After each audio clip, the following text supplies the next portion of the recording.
Tapos samantala dito napisa na oh. Yung isa kahapon napisa. Hala, tatlo.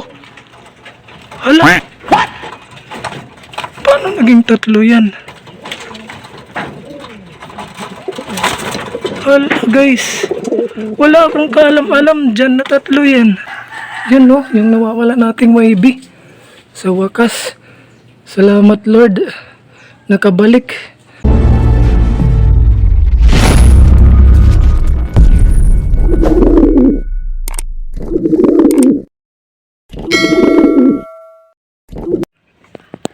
Yo!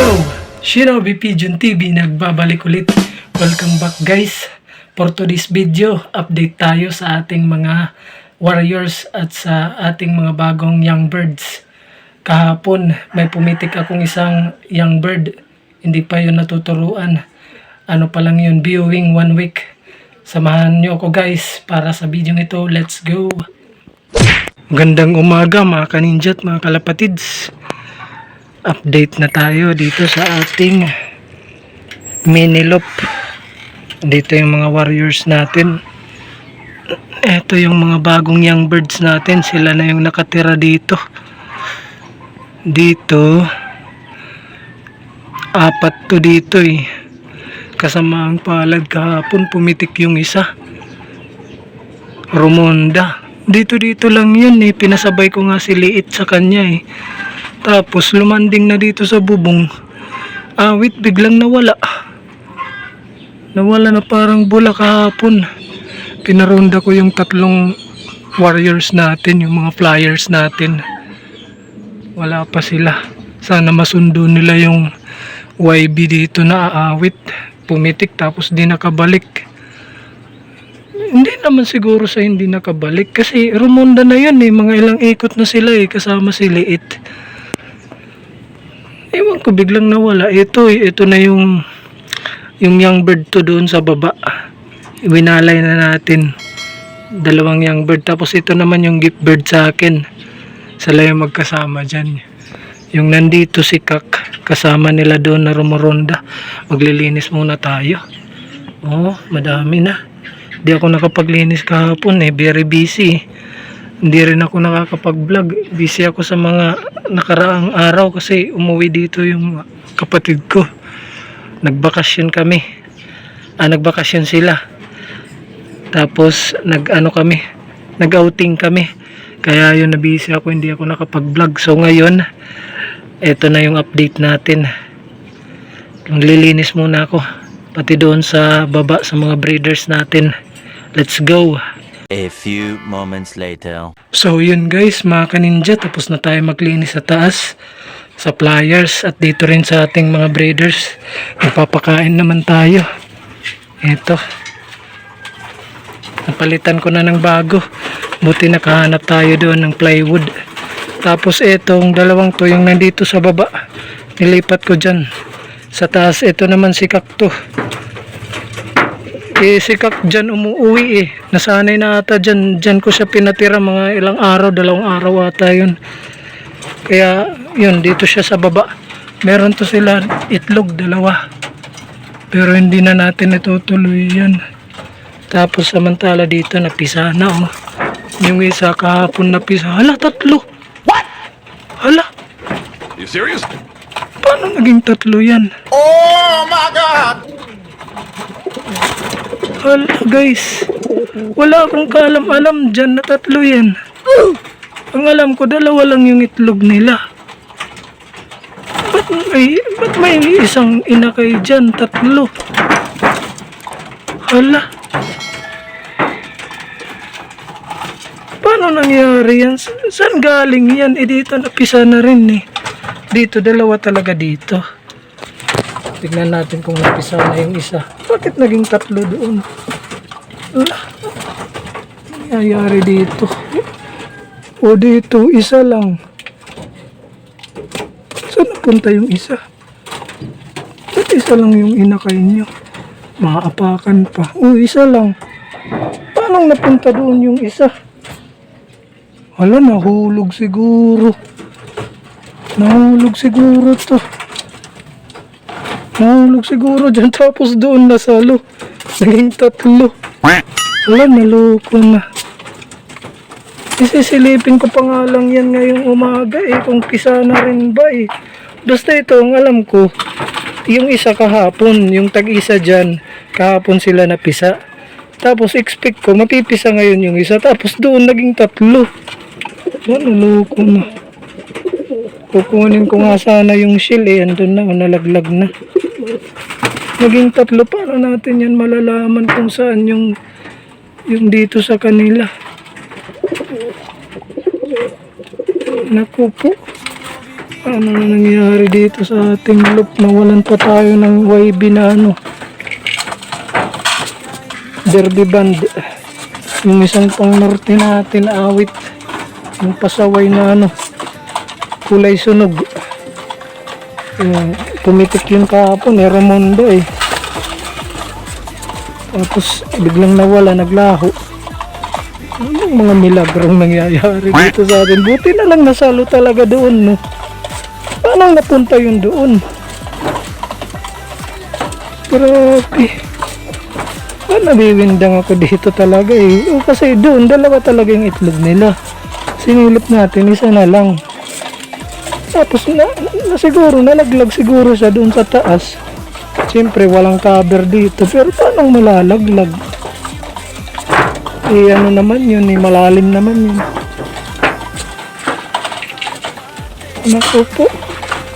Nagulat talaga ako na 3 yung inakay dito eh. 2 lang itlog niyan eh. 2 lang yung itlog niyan eh.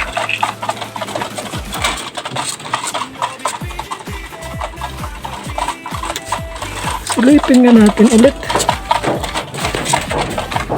Isa lang talaga eh. Isa lang siya. Isa talaga yung pipili na lang tayo doon kung sino sa kanila. Silipin natin kung sino yung kapareho doon, tsaka ililipat natin kasi hindi pwede yan 3 dyan. Wait. So yan guys, isinuli ko na doon yung isang inakay. May sugat pala yun, kaya yun yung inisip ko na yun yung nalaglag at sakto na shoot dyan.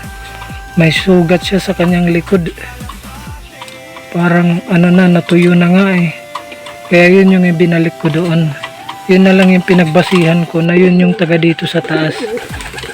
Milagro pa din guys na nasalo dyan sa baba, kasi kung nahulog yun doon, wala na, patay na, kinain na ng pusa.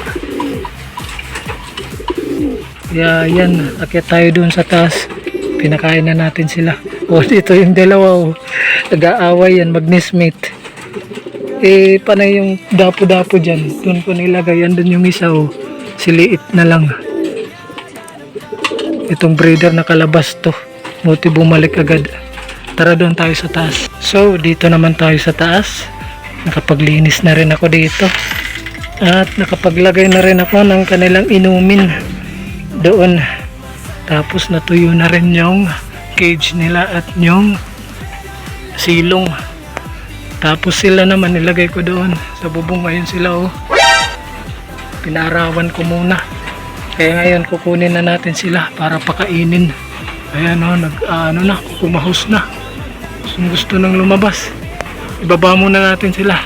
So ayan guys, naibaba na natin, bubuksan natin para dito sila sa labas kumain. Yan.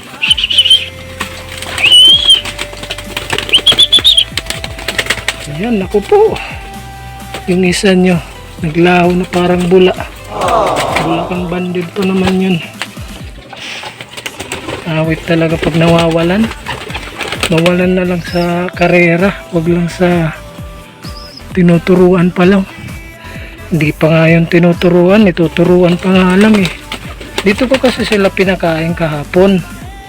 Mga na yun, magpa 5 PM na. Dito ko sila pinakain. Eh, yung iba umaakyat dyan sa taas, sa may balkonahe. Tapos siya, hinuli ko yung iba, tapos siya pumitik. Pumitik siya doon, lumipad, rumunda, ikot-ikot. Pero dito lang, hindi naman malayo. Tapos, pinasabay ko sa kanya si Liit. Kagaya niyan, ganyan, ganyan yung nangyayari. Yan sumipit na tumatalon-talon na. Pitik-pitik. Kain muna kayo bago pitik-pitik. So yun, pinasabay ko yun kay Liit. Tapos si Liit, silang dalawa, rumuronda sila, umikot-ikot. Kaya kampante na ako na may kasama siya. Tapos lumanding na sila, lumanding na rin si Liit. Lumanding siya dyan sa bubong lang, hindi bumaba dito. Si Liit kasi ano na yun matagal na komportable na yun sila dito. Nandyan na, bumaba na, pumasok na nga dyan nagtataka ako, hindi pa bumababa yung isang, yun, yung young bird na yun. Bigla na lang nawala. Wait. Ayun si Lito. Tatapon pa yung tubig. Kulit talaga. Ganito na sila karami. Hirapan na tayo. Tapos na ano pa, nababawasan pa. Wait. Tuturuan pa nga lang natin sila kasi 1 week na silang viewing dyan. So pwede na yung 4, 1 week na yun. Ito kahapon lang winalay, bagong salta. Tapos yung gift bird sa atin, hindi pa yung nag 1 week, 4 days pa lang. Tapos yung ano naman, yung 4 doon, yun yung ayun na nga, may pumitik, ayun na. Nandyan na ano na sila sa labas.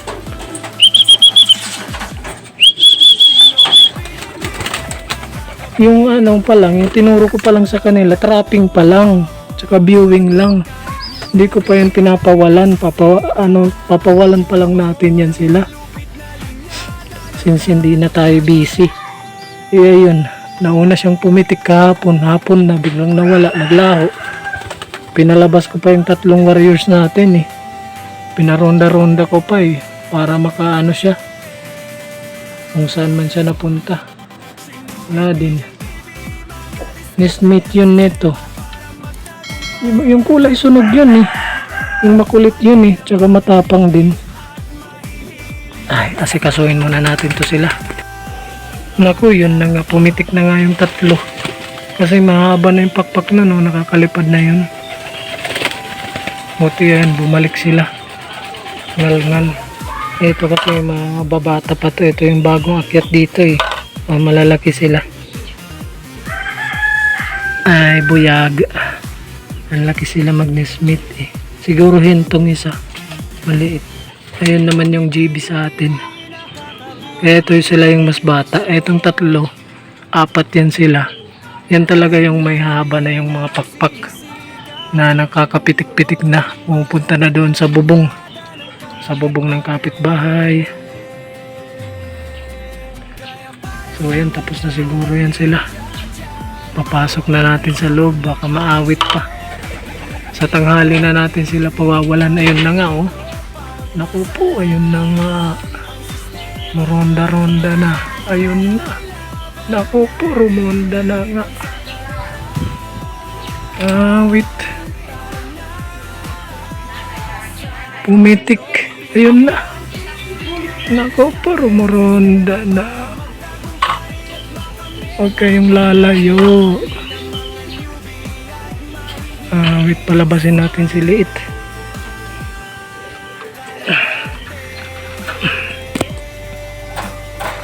Wait. Ito ka muna doon, Liit. Baka mawala tong 2 to Ayun, buti nakabalik. Hapon lang talaga Yung isang yun, biglang naglaho So yun guys, buti umalik sila dito. Yun, isa-isa ko silang hinulit, pinasok. Si Liit na lang yung nandito sa labas. Yan, huli na rin natin to, ipapasok.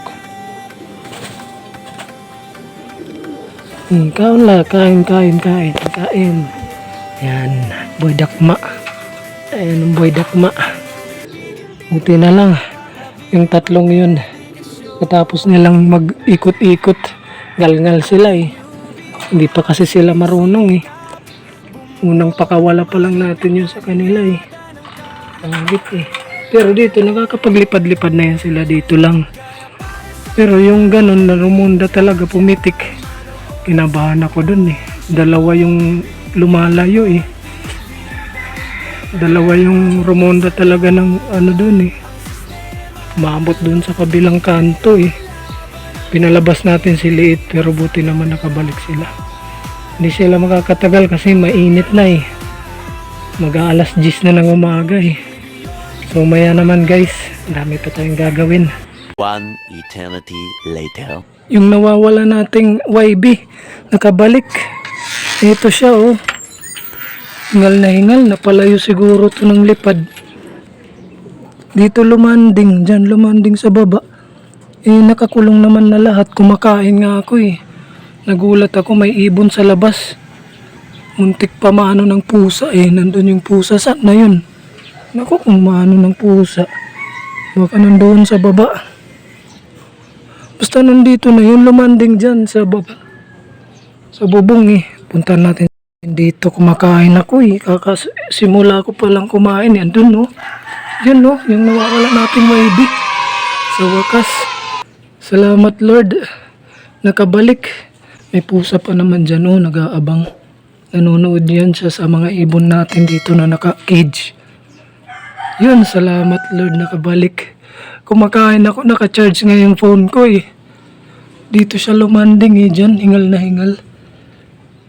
Kaya ito nagpunta kahapon? Saan kaya ito natulog kagabi? Ay, salamat. Sige na guys, huliin ko muna to. Salamat. So, yun. Buti na lang nakabalik pa ulit yung ating pumitik at nawala kahapon na young bird. Hanggang dito na lang ang ating video. Guys, pa-subscribe naman po sa mga hindi pa po nakasubscribe. Pa-share po ng ating video sa ating mga kalapatids. At dito sa Shinobi Pigeon TV, ang unang pinapalipad ay ang pangarap bago ang pakpak. Happy flying! Shinobi Pigeon TV!